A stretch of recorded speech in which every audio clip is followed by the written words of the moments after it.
and welcome to Pakistan This Week. I am Ahmar Iqbal. This is a show that aims to present alternative stories about Pakistan that reveal different sides of the country you may not normally hear about. This week, we're very excited to bring to you a discussion between two of the world's leading thinkers who are no strangers to having alternative views to the accepted mainstream, Pakistan's Pervez Hoodbhoy and USA intellectual Noam Chomsky. The subject of the interview, Mr. Chomsky, is of course famous for his prodigious collection of esteemed writing on wide-ranging topics like global politics and the media. Somewhat of a polarizing figure in the realm of international relations, he is generally perceived as a champion of the left with detractors on the right, but he also remains intimately involved in the field of linguistics, where he first rose to prominence. Our interviewer and special correspondent for the week is not to be outdone, in himself a man of many talents. A nuclear physicist by trade, Pervez Hoodbhoy is also well-read and well-respected globally for his views and activism on various fronts, including education, the environment, and politics, especially as it relates to his native Pakistan. We now have the opportunity to watch a meeting of the two minds, an exclusive interview about the current state of the shifting global order and insights on what changes we can expect in the world in the coming years. We present to you on Pakistan This Week an interview, MIT graduate Pervez Hoodbhoy sitting down with MIT professor Noam Chomsky. This is Pervez Hoodbhoy, and today's discussion will be about America and the shape of global politics to come.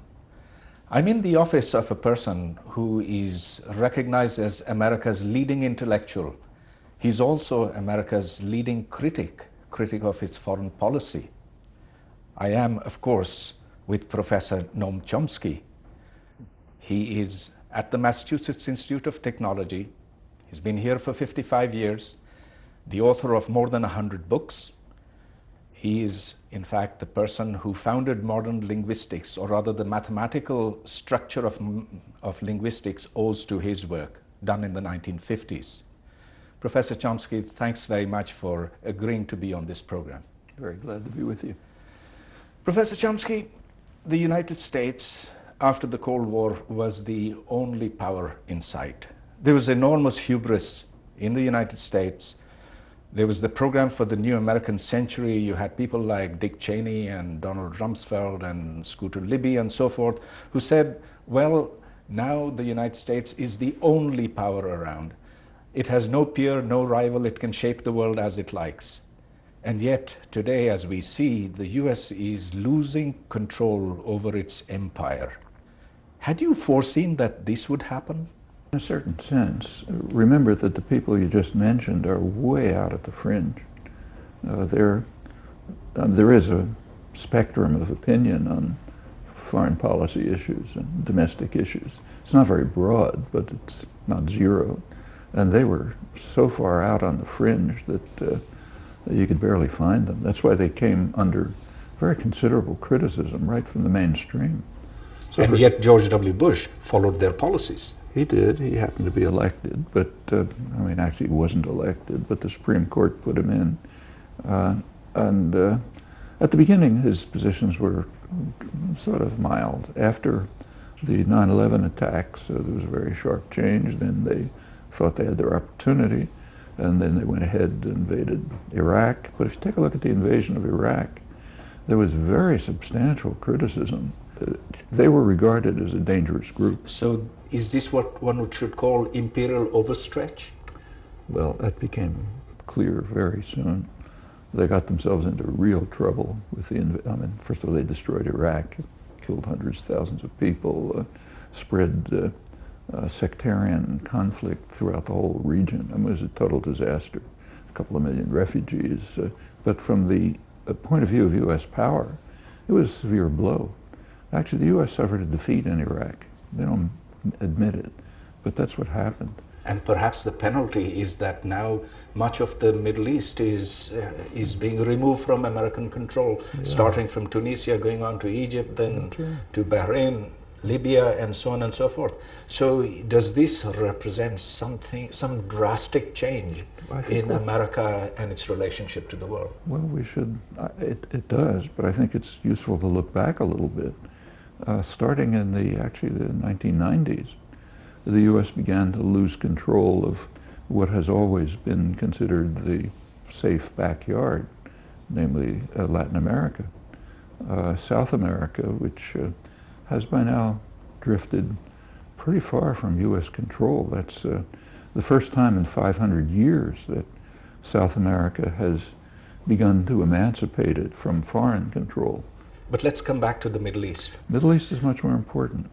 If you go back to the Second World War, when the United States was displacing England as the primary world power, there were extensive plans as to how to control the world.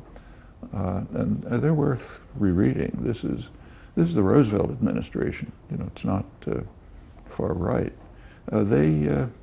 Through the Second World War, there were planning sessions. State Department, Council on Foreign Relations, the main extra-governmental input to the foreign policy establishment. They had a group called the War Peace Studies Group, went on for 6 years right through the war. And they laid out plans. They assumed that the United States would emerge from the war in a position of enormous power. The early years, they thought that Germany would survive as a major European power, but after the Russians started driving back the German armies after Stalingrad, they realized that wouldn't be true. They developed the concept of what they called a grand area. Within this grand area, U.S. domination would be total, and no exercise of sovereignty would be permitted in the grand area that conflicts with U.S. design. Except, of course, for Israel. Now, Israel... There was no Israel then. This is the early 1940s. Where would you put the peak of American power? 1945. At that point, the U.S. just reigned supreme. I mean, the Soviet Union was there, but it was minor in comparison. But then the Soviet Union eventually goes away. But let's come back to the Middle East. Now, U.S. support for Israel has been unstinting. It's worth looking at that carefully.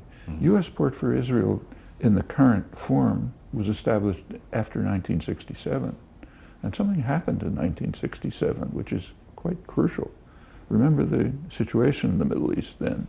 There was a major conflict going on between radical Islam, based in Saudi Arabia, and secular nationalism, based in Egypt. Actually, there's a proxy war going on between them in Yemen. The U.S. and Britain strongly supported radical Islam. These revolutions have consumed so much of the Middle East, and now the U.S. power over there is on the wane. So isn't this a consequence of the support that the U.S. had given to Israel? I think it's a small element of it, but here too we have to pay careful attention to what the reasoning has been. I mean, as far back as let's go back to the 1950s, before Israel was a major issue.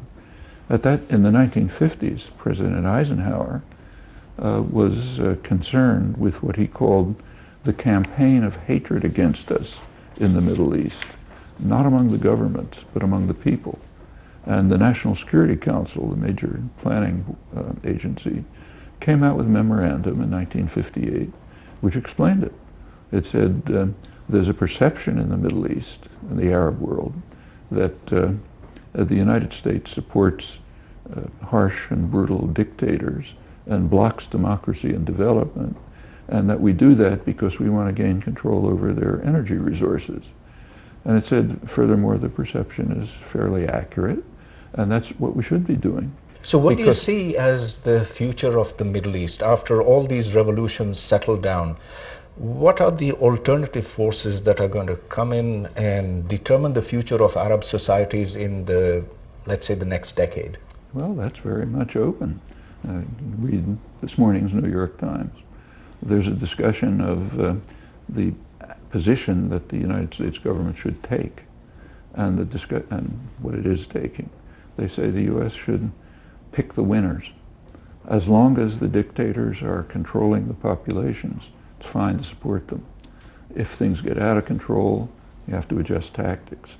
And how it will turn out is very unclear. But it's important to recognize that the United States and Europe cannot support democracy in the Middle East.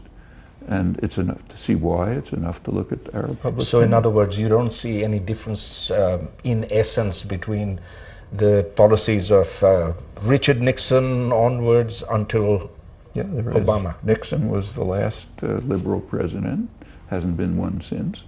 And he, whatever you think about him, he was a kind of a statesman, had a conception of world affairs. The differences are pretty slight.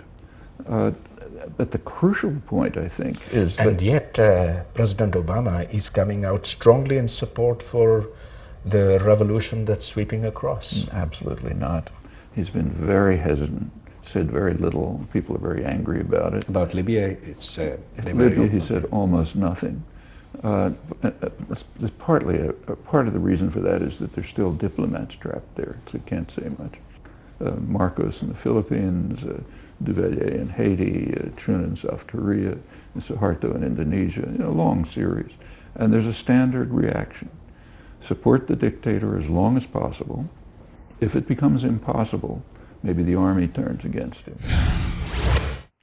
Well, interesting views presented there on the state of the Middle East. That concludes part 1 of our special interview with Noam Chomsky. We'll get right back in and continue on to part 2 after a short break. Stay tuned.